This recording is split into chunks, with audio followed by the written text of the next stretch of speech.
Tired but victorious, the party made for the Lady Vengeance. The horrors of Fort Joy behind them. They arrived as sorcerers.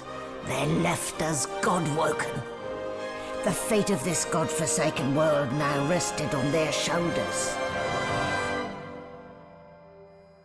Or at least, on the shoulders of one of them.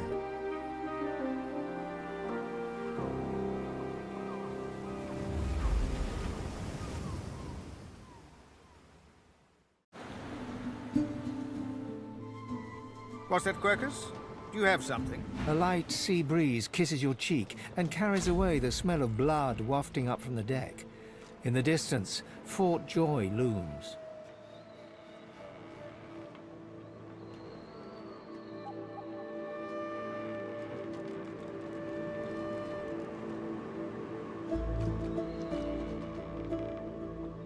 A hard-fought freedom, sure. But if spilling blood is bad, it shouldn't be so agreeable. Onward now. The sooner Fort Joy disappears from the horizon, the better. Perhaps the Seekers need help manning the ship. Well, this is a fine sight. Utterly barbaric, of course, destroying a tree and turning it into a boat. Grotesque, but, well, look at it, Quercus. A floating nest, surrounded on all sides by salt water, pure poison to a tree's root. The great acorn could never reach us out here. Well, yes, of course we'll continue our research, Quercus. We're not monsters. Still, I must admit you were right about the shield. It proved to be more than adequate.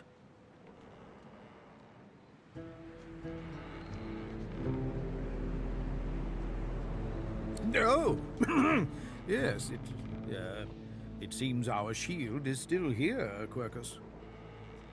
How does something so large and ungainly sneak up on a person?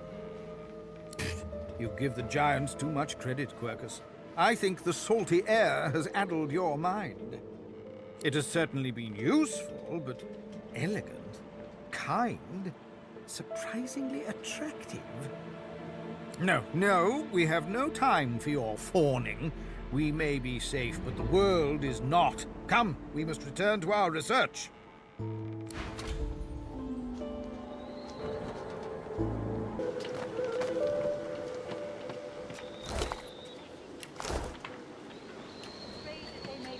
Rest.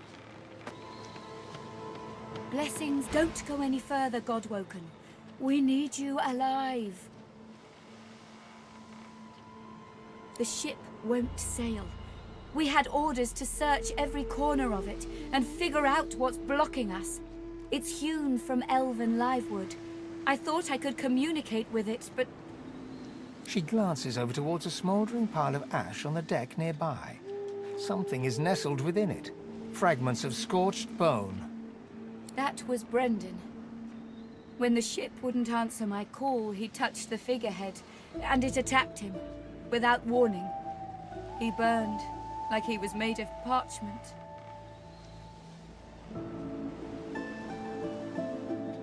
Just remember what I said, Godwoken. If you die, then this was all for nothing. Nothing. The ship is livewood, that much is clear. But I couldn't communicate with it. The Magisters must have done something, warped it somehow. I just don't know what.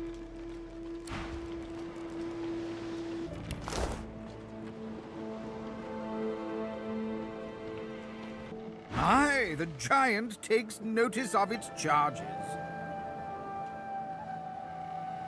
Dear me, it has questions, Quercus. Why, yes, I suppose answering them is the polite thing to do. Speak, Shield! What are your queries? A giant body, but no giant brain, eh, Quercus? Surely even the tall folk know that Rivellon was bare before the great acorn fell from above and seeded the Irwood, covering this land in beautiful, perfect forests. Beautiful and perfect until the giant races, no offense, realized they could use it to build their houses and fuel their fires. They carved the Irwood up, and the forests shrank and shrank. None of the original wood remains. But someday, the great acorn will fall again. The forests will be reborn, and the giant races will be wiped from this world. At least that's what I hear. Oh, Quercus, it wants answers. As if it is the first creature to ponder the big questions of the universe. What tree did the great acorn fall from? Where did that tree come from, if not a greater acorn? Could you build a nest great enough to store the great acorn for the winter? Some questions have no answers, Quercus. Why is that so difficult to understand? The great acorn will come. It will destroy the world, and squirrels will reign supreme forever. I fail to see what's so difficult to grasp. What do you say, Quercus? We once believed it was good, but now... No, quite right. As terrible as the giants have been to us, we do not want to see them wiped out. Rather, we must find a way to live together in peace, giant and squirrel. Although it would be quite a bit easier to get along if the giants would stop turning our home forests into spears and ships and things, wouldn't it, Quercus? Perhaps the shield will let them know as much. Indeed, Quercus. Let's be off.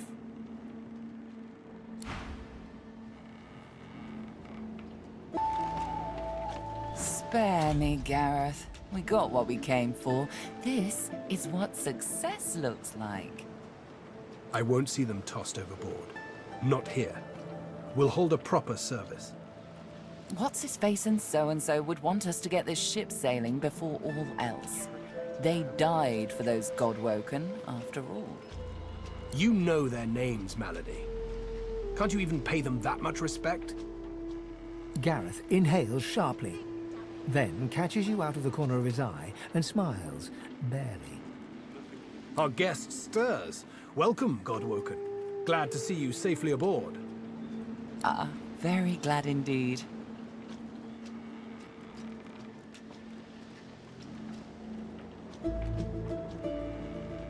Not a moment longer than we have to. We're at something of an impasse. The ship won't move.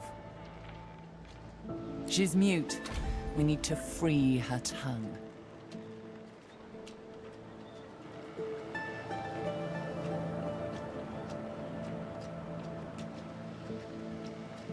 Quite expedient, isn't it?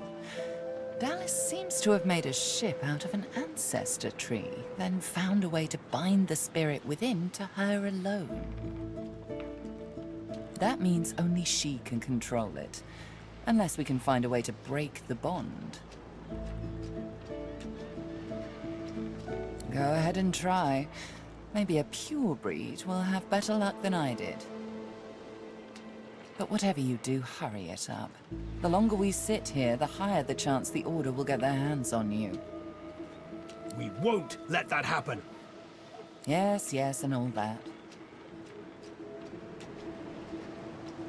The Seekers, the survivors of us, have been combing the ship from bow to rudder. It hasn't been easy. This place is laced with dark magic. These Seekers have such a limited skill set. We lost a man in the search. Malady might not appreciate that, but I do. And I hope you do too. I'm sure the Godwoken will be able to get the ship moving. They kind of like to feel useful, don't they?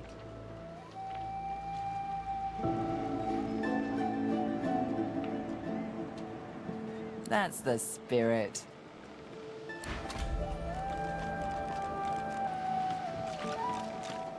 Our survival hinges on getting this ship moving, Godwoken. We're searching every corner of it for anything that might help us.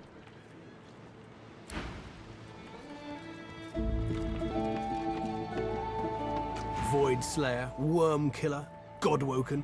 You have many names. Let's add ship's captain to the list once we get this thing moving, shall we?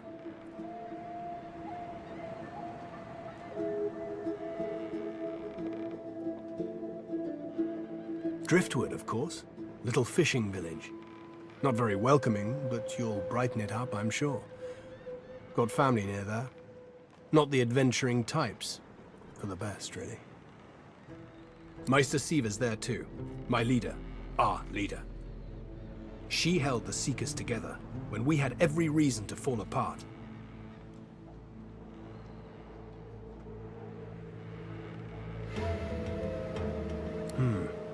Think of her as a teacher. The powers of the Seven stir in you. She'll reveal them to you. Show you how to manipulate them. She's not, well, not in the strictest sense. She's not exactly an elf either. Half demon, Meister Siever says, and I don't doubt it. I don't know how Siever came to know her, but Malady's a proper ally. She's not easy to like, but there are times I admire her coldness. Gareth fingers the hilt of his blade. He stares at nothing in particular before turning his gaze back to you. Keep Lucian close, Godwoken.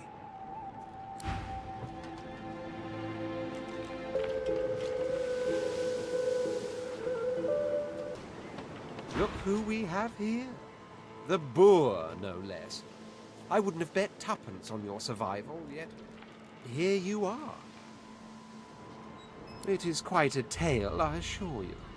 And the upshot of it all is that I've accomplished a goal on this horrid isle that came quite unforeseen. But of course, first you must know that I'm a prince, the Red Prince. I'll give you a moment to let that sink in. You have no doubt heard the tales of certain setbacks that befell me. Setbacks that forced me to leave the ancient empire, my empire. It was then, forced as I was to wander the wilds, that a voice first began to reach me in my dreams. But the voice spoke from too great a distance, too faintly to be understood. Yet I had to understand. Somehow I knew this to be of vital importance. I searched this island for a dreamer, one of the mystics of my kind that can travel the dream world at will, as if it were another realm just as real as our own. And so I met with Bahara in the sanctuary of Amadia. We raced through dream wastes, beset by nightmares, until we reached the voice. It turns out it was that of Brahmos the Wanderer, the greatest and most elusive dreamer of them all. He desires that I should meet him, somewhere on Reaper's coast. And meet him I shall. That is where my journey takes me next.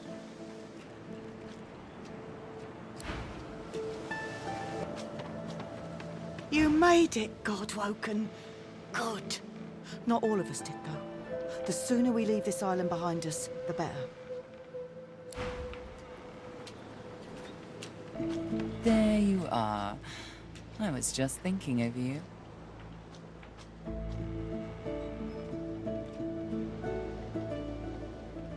This is Dallas's ship, but she can't have been the only one who could get it moving. It'd be too risky, and Dallas is anything but careless. There's a way to move this ship on board, I'm sure of it. You'd be surprised. A ship like this holds many secrets. Hopefully you can discover some these Seekers might have missed.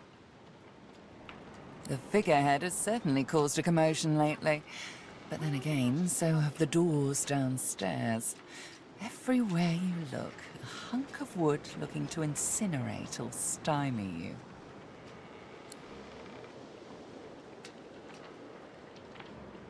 Dying to hear them, pure breed.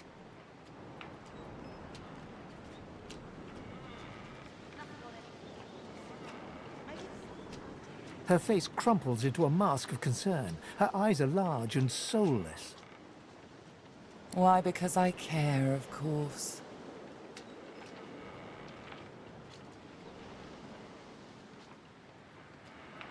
You are so very, very welcome. Meister Siva is one of a rare breed. She'd do anything in the name of a cause, and her cause happens to be you. She's desperate to meet a living Godwoken. She'll be exceedingly pleased we're en route. We'd better not leave her waiting. She's a bit particular. She's the founder of these Seekers, and she's powerful. That means something when I say it. Your kind can reach astounding heights. Meister Siva can help you do just that. So close. We have to set sail.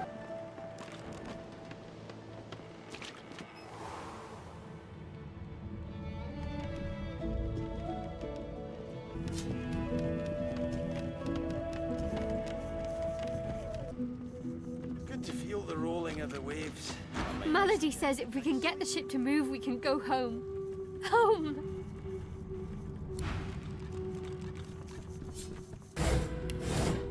All that fighting will be worth less than nothing if we can't get this tub moving.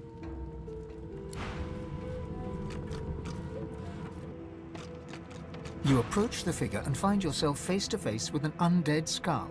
Its bone is intricately designed, and a jewel sits on its forehead.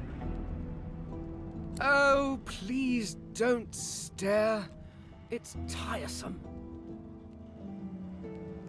If you must know, there is an excavation site at the Black Pits on Reaper's Coast. I go to seek answers.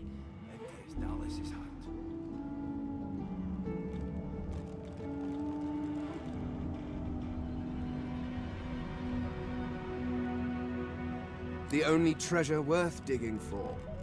Knowledge. I was investigating a site where several artifacts of my people have been found. Some were even intact. Alas, I was not the only one there. Those red-robed idiots were scurrying about too, trampling precious clues under their ignorant boots. They caught me when I failed to correctly respond to their questions, and dragged me here. Still, it's good to be on the move again. They simply asked me what I was doing there, and I simply told them to be gone from my lands. I may have used the phrase pathetic mortals. Come to think of it, I may have used it several times. Damn fools. The faster we leave them behind, the happier I shall be. Is that so? Perhaps we could find an arrangement that benefits us both. I need to travel to the Black Pits oil field, near Reaper's Coast. But my attempts at staying under the cover have not gone well to date. Given how well you handled yourself in Fort Joy, I rather think you could be of use. And I am certainly useful to you. So, how about it? I travel with you and aid you in your various chores and tasks, while you help me to remain incognito. Really? Really? Better off alone than with... Oh. Very well. There's no accounting for taste, I suppose. Or sense.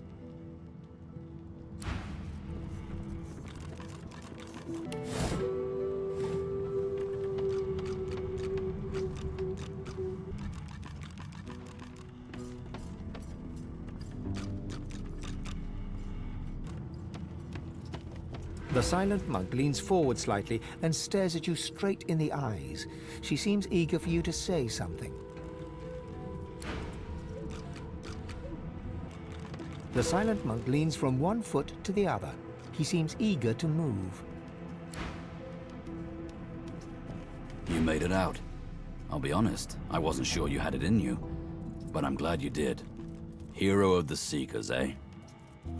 An amused expression crinkles the crow's feet at Iffin's graying temples. His face looks a lot older than the bright green eyes gazing out. Nice to meet another so-called Godwoken.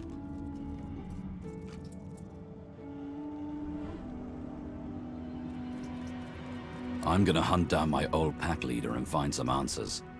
The Lone Wolves have been tasked with killing Godwoken. I'm Godwoken, and a lone wolf. That's a problem. Say, on the way there, I could use someone to watch my back. And it looks like you could use someone to watch yours. Want to team up?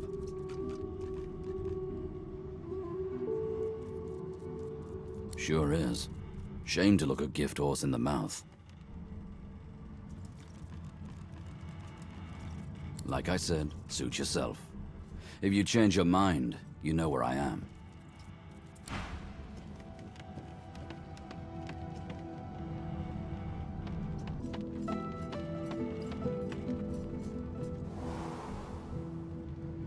There's something to these doors I'm not seeing. But what? The door seems like any door, at least at first. Then you notice its unblemished wood.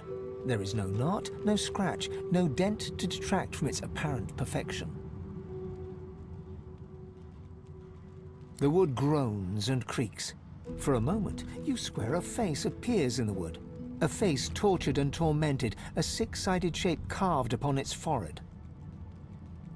The face vanishes. The anguished face appears, then vanishes. The door remains closed. Hey! You're here! Pretty nice boat, eh? We got an upgrade. There's got to be another way to get it going, but we can't find a way into Dallas's room. Maybe you can see something we can't.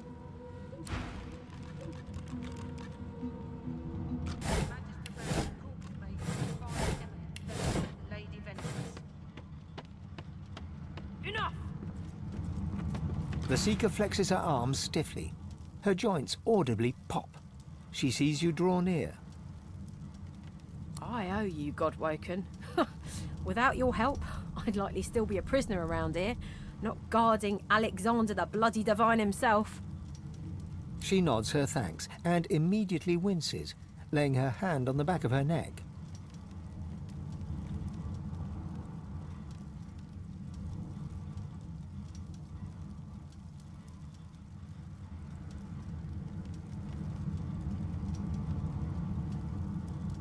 He must be tougher than he looks, to have survived that fight with you and the others. The wicked ones are always the last to shuffle off to the Hall of Echoes, though, ain't they?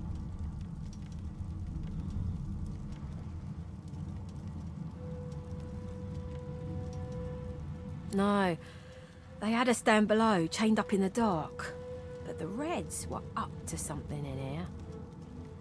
Maybe it was just the lack of food and rest playing tricks, but I swear I heard chanting and horrible moaning coming from here.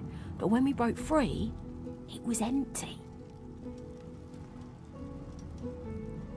The Seeker throws a toxic look at the imprisoned Magister. Hardly, she's just some deckhand. If it were up to me, I'd tie her to the main mast and use her for arrow practice. But Malady wants her alive for now. I wish. No, the Magisters kept me chained to the bulkhead. Arms held above me head, feet barely able to touch the deck. Now my joints are paying the price. A young woman shifts her weight between her feet, as though swaying her hips to an imaginary beat. She rubs her forehead, her face tight with concern. Her eyes roll up to meet yours, their great black pupils, greater and blacker than seem natural, expanding further as they take you in. She smiles, and the worry melts from her face. Hey, it's you! Well, well, well, we meet again. They told me you'd mosey your way down here eventually.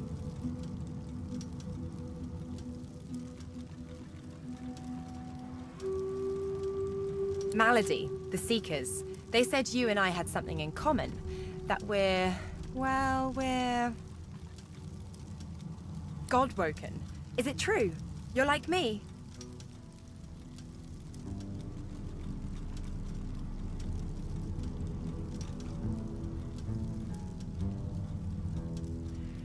Same here. It's so nice. Not what I was expecting, considering, well... You know about my, situation, right?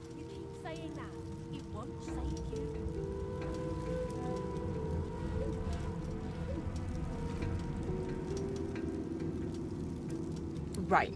Well, I'm a host. Always have been, probably always will be. I'm never alone in my head. Spirits visit, wanderers, sprites, demons, ghouls, disembodied mystics. You name it, I've chatted with it behind my own 2 eyes. I'm only hosting one right now, though, and it's a real piece of work. Malady said I should have met one of the gods when I had my vision in the Hall of Echoes, but I didn't. I met it.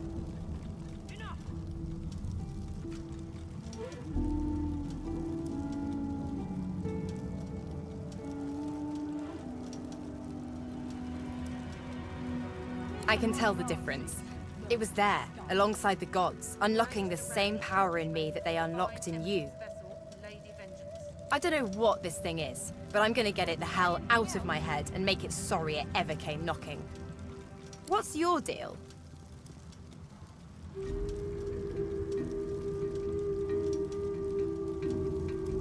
Harder than it ought to be, isn't it? You know, I never was much of a solo artist. Want to find out what comes next, you know, together?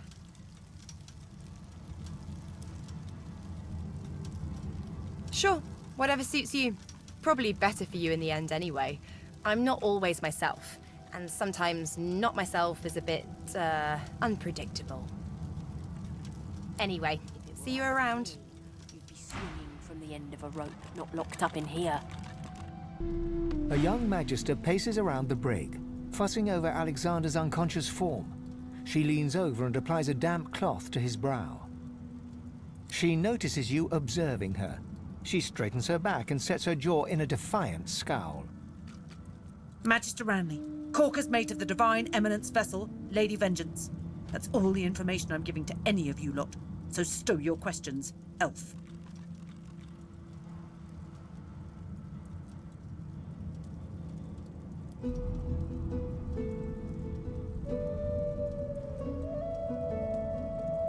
Magister Ranley, Corker's mate of the...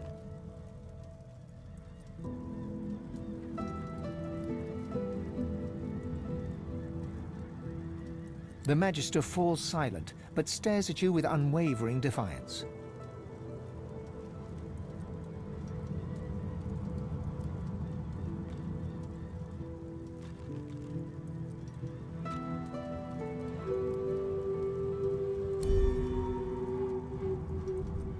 The Magister's stare hardens into an intense scowl.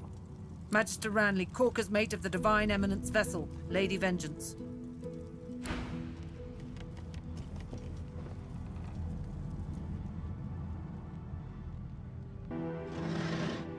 We've braved the joy, and I lust for further adventure. What say you? Shall we continue our journey together? You're not quite certain you'll ever sleep soundly with Sabine in any sort of proximity, but at least she's on your side, for the moment.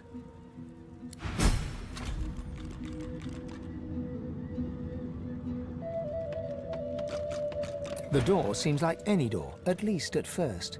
Then you notice its unblemished wood. There is no knot, no scratch, no dent to detract from its apparent perfection. The wood groans and creaks. For a moment, you swear a face appears in the wood. A face tortured and tormented, a six-sided shape carved upon its forehead. The face vanishes. The door stays resolutely closed.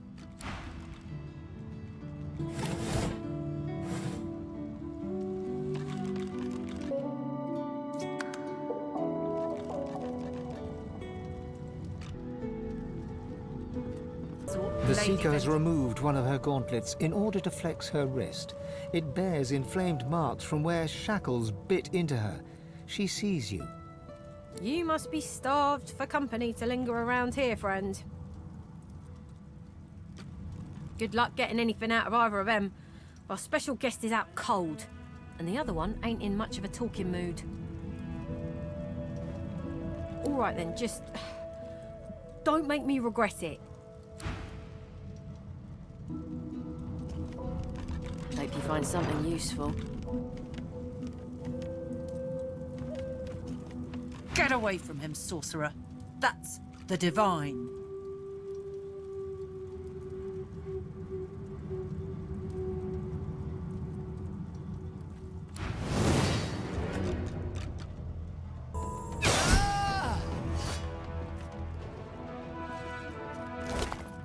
Bishop Alexander lies supine on a bare wire cot. Though unconscious, his eyes are only half closed. His swollen jaw hangs open at an odd angle.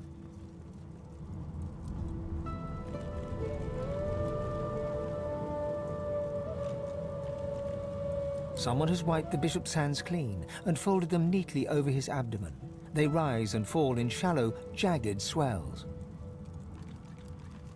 A beautiful six-sided gem rests on the bishop's chest, hung round his neck by an ordinary oiled rope.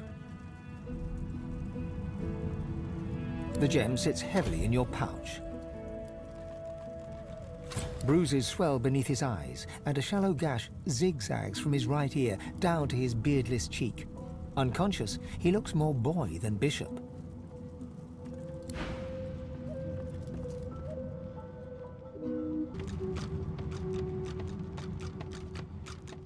No entry allowed. Please use the port side door.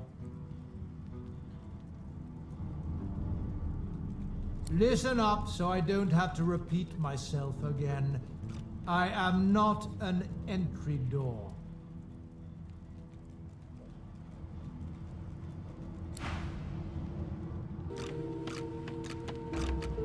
The door remains unmarked.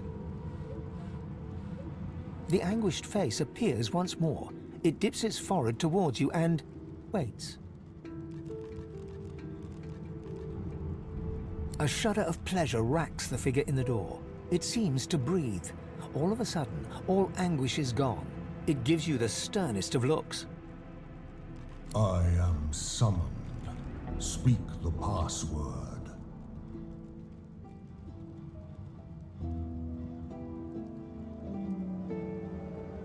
You've summoned me with the gem, indeed. Now, the password.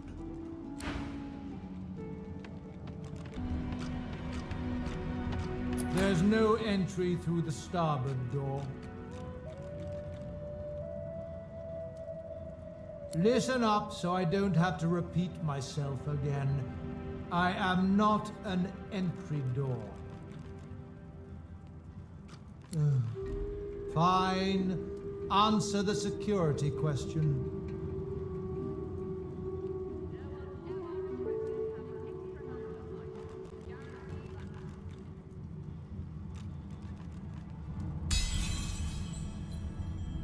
The password is fortitude. Now, answer the security question. The face in the door is confused for a moment. Drat. Again, I say, speak the password. Yes, and yes again. The word is spoken. Welcome to the stateroom.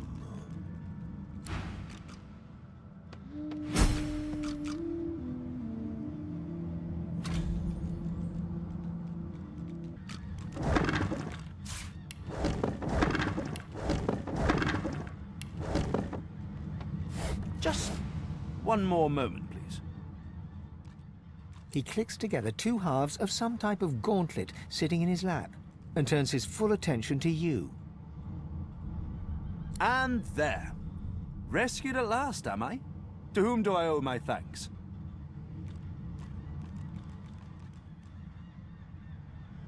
Armor? Such a limiting word, but yes, it serves that purpose, amongst others. Dallas has been keeping me prisoner here, but I try to keep working on my own projects when I can.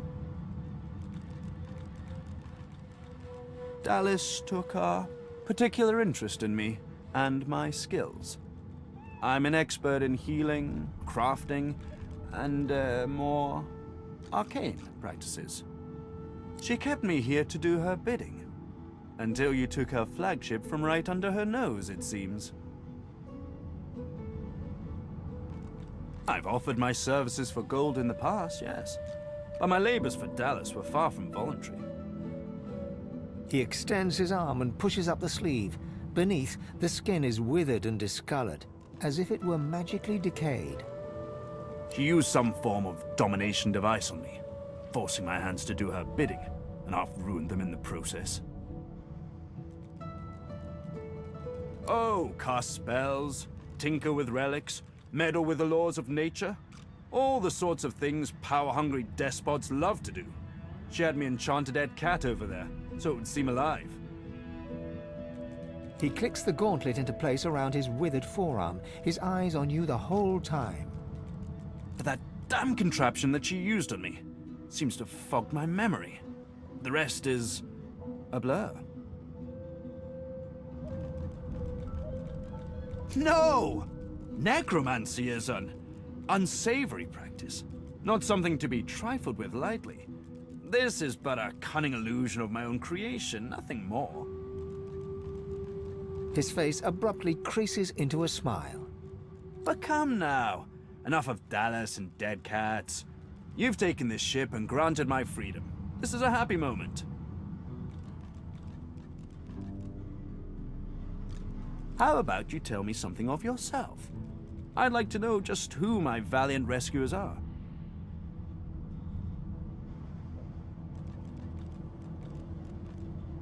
You undersell yourself. The roster of those who stood up to the Magisters and lived to tell the tale is a short one. I ought to continue what I'm doing here, unless there was anything else.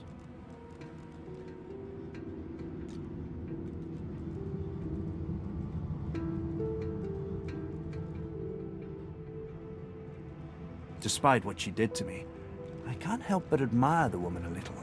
She's unwavering. She will break before she bends. If you cross paths with her, be sure to break her. I doubt you will get another chance.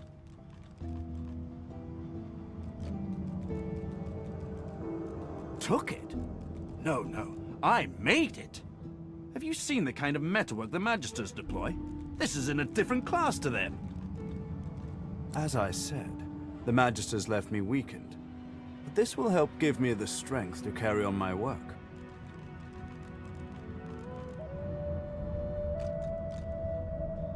Dallas didn't tell me anything if she could avoid it, but I did overhear her practicing an ancient lizard dialect. Significant, perhaps, don't you think?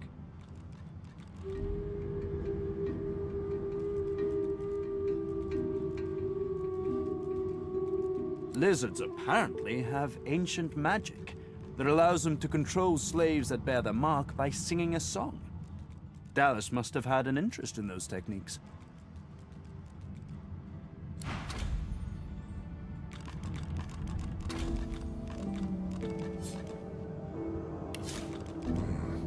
A pyramid. What on Revlon is this for?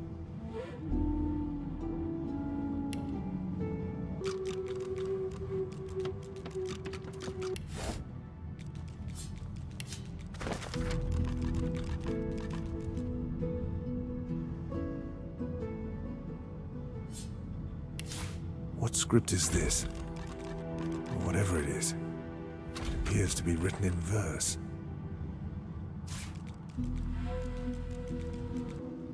I've spotted something.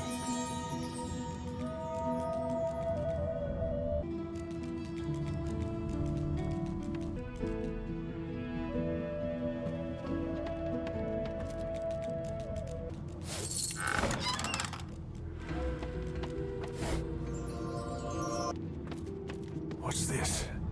I found something.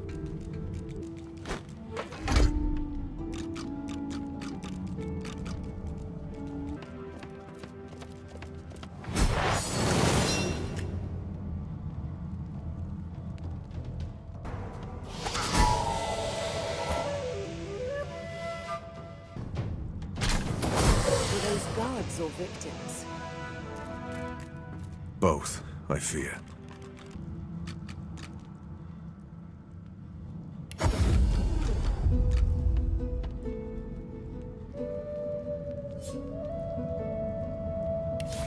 another pyramid.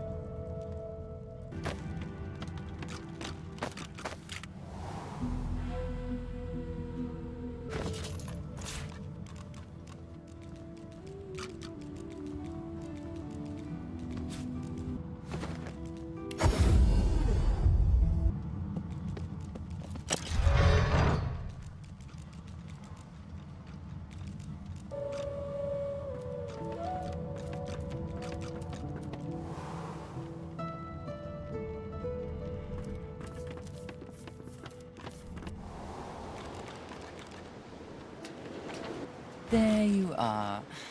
I was just thinking of you. Indeed? Excellent. You've shown some ingenuity. Now show me more, and search every corner of those quarters. There must be a way to control this ship tucked away somewhere. Naughty lizards. Then I suppose that rune on the figurehead was a slave scar. This tome must be the song that controls it. Well done. Go on then. Sing it to the figurehead and get her to sail.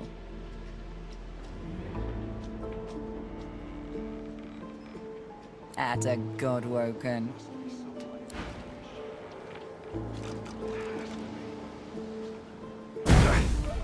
What did I do to deserve that?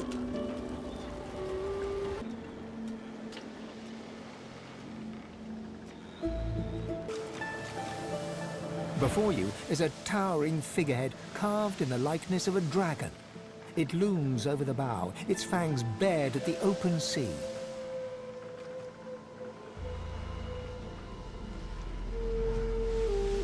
There's an odd mark on the side of the figurehead. Battle damage, weather staining. It almost looks like a pattern, however.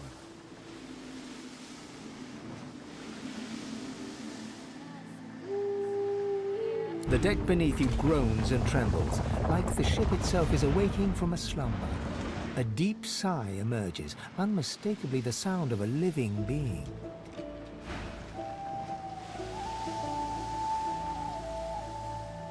You are not the witch. You are not Dallas. You sang the song. Now you must decide my fate. Are you to be my new master?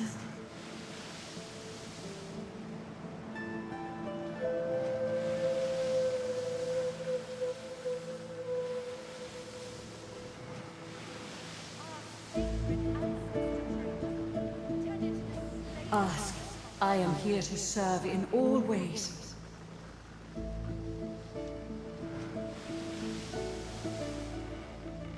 Thanks to the great calamity of our people, the Magisters. They tainted our soil with death fog and uprooted the sacred ancestor trees. They tore me apart and turned me into this monstrosity. I see you, brother, but I do not see myself. I was once an elf, that much I know. Then I passed and grew into an ancestor tree in a beautiful forest of our kin. But that time has passed. I saw that forest reduced to a dead place. Then I was taken away. My memories were lost, like the leaves from my branches. The creaking of the ship beneath you ceases, as if it were awaiting your decision with bated breath.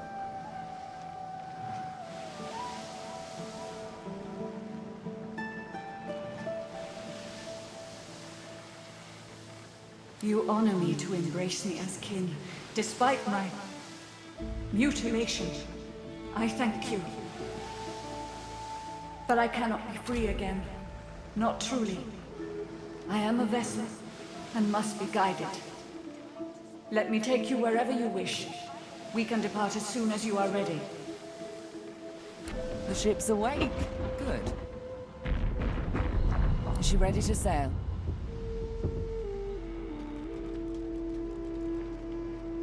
A slow, toothless smile stretches across her face.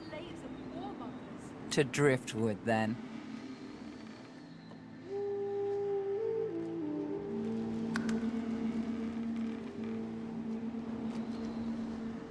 It most certainly is. Forward. With the sun on their backs and the wind in their sails, the Godwoken watched Fort Joy shrink behind them.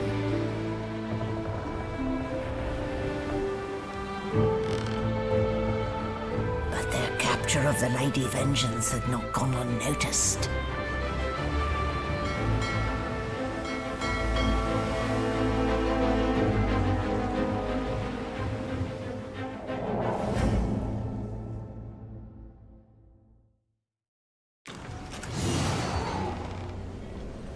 I respect your mettle, sorcerers. You steal my ship, kill my bishop, and ally with demons. But you have no idea what you're really dealing with.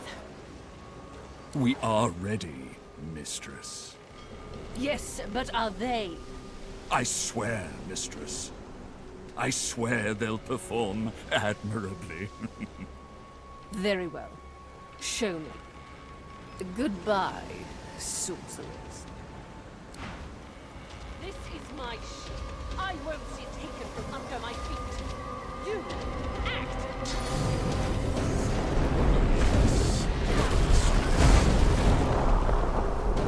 Oh, for the love of the void. Listen up. We can't win this one, but I can get us to safety. You'll need to buy me time. Show us what you can do, Godwoken. Godwoken? Parasites, rather. I'll take care of it, Mistress.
take me again, Dallas.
Me, we're all done for.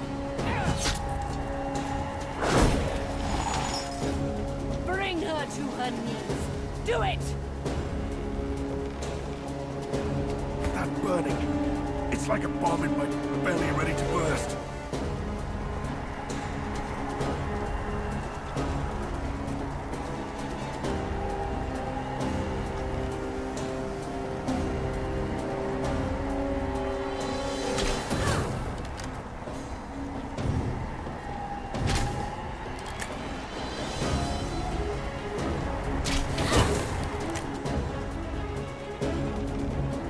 Almost there. A little longer.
help of the half-demon malady. The Godwoken escaped through the veil that separates life from death.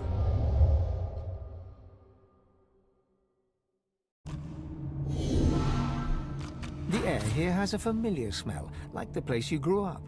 Old memories begin to well within you, but the sweet sour smell of decay suddenly punctures them.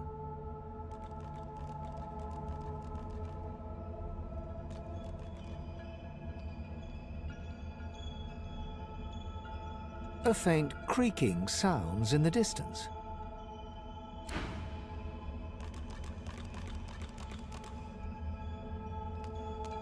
Is that a tree? What's hanging from it?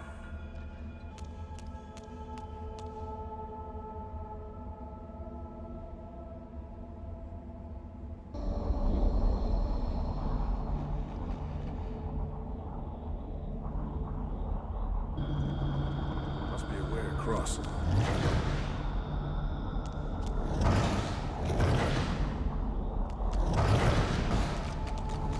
Sandelius. The gods. Are they dead? How can this be? Amadia hangs before you, her face cut and bruised, her chest barely moving. You think you see a tear run down her cheek. You lean in. That's no tear. It's sauce. The shimmering liquid is seeping from her wounds and dripping to the ground below her.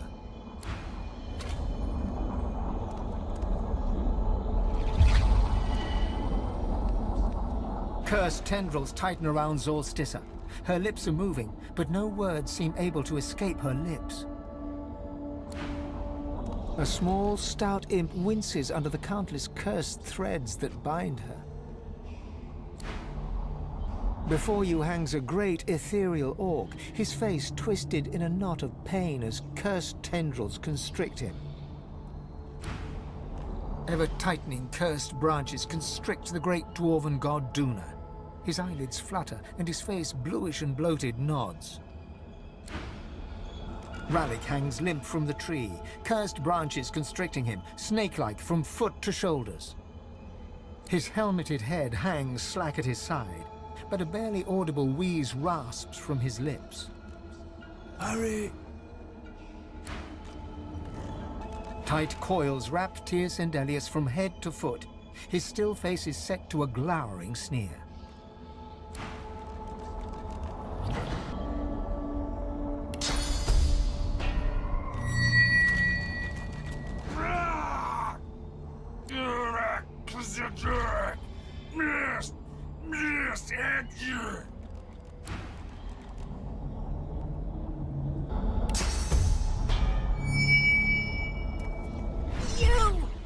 Your time is short! Your time is short!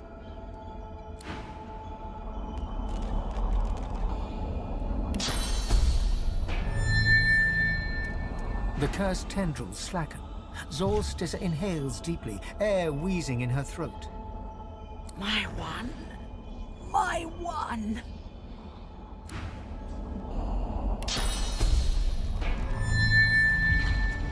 Thank you, my child. Thank you.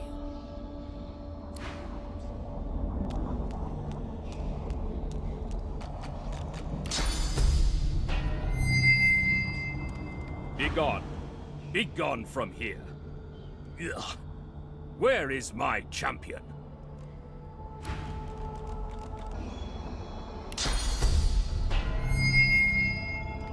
Bring my champion.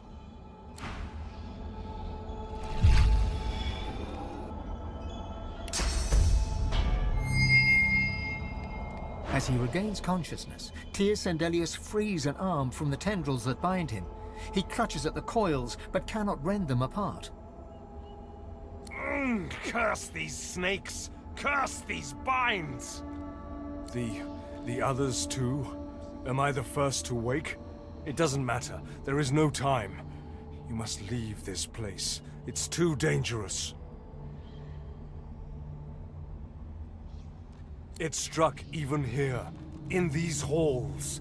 Invisible it creeps. The void. It is here. The cosmic spider ever weaving its webs. The void is coming for us gods. Coming to drink us dry of our powers. We stand no chance. Not here. Obey me.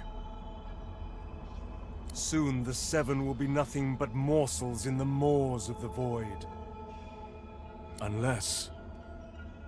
Unless you do as I bid you. Do what I blessed you for. You have already set loose some of the powers locked within you. But there is a great well of possibility as yet untapped. You cannot stop until you ascend to the highest heights of your power. You cannot stop until you become divine. Like Lucian, you will be called to unite the powers of the Seven against the Void. Like Lucian, you will lead our proud people to preeminence. But unlike Lucian, your weakness will not lead you to foolish failure.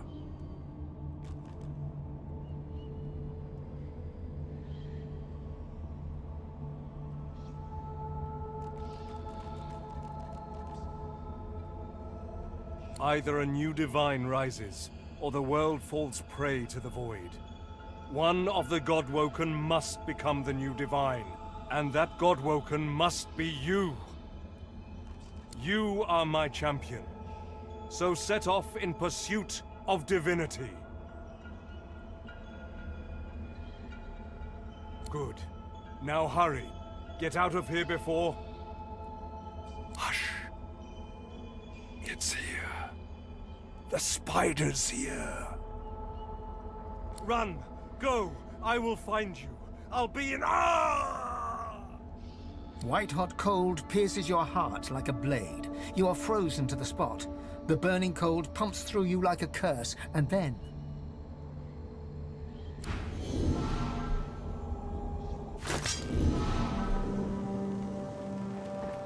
What's happened here? Where is everyone? The same troubled look is visible on each face. You've seen the gods beaten and defied, strung up as a warning.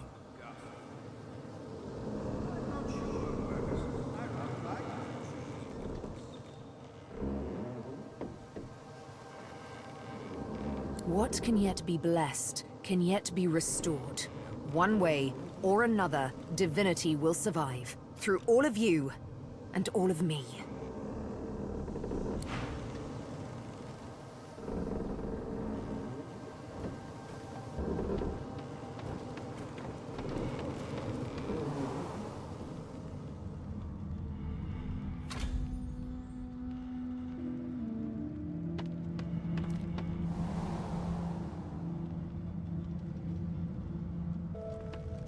Where have you been? I can't keep this up much longer. We need to go.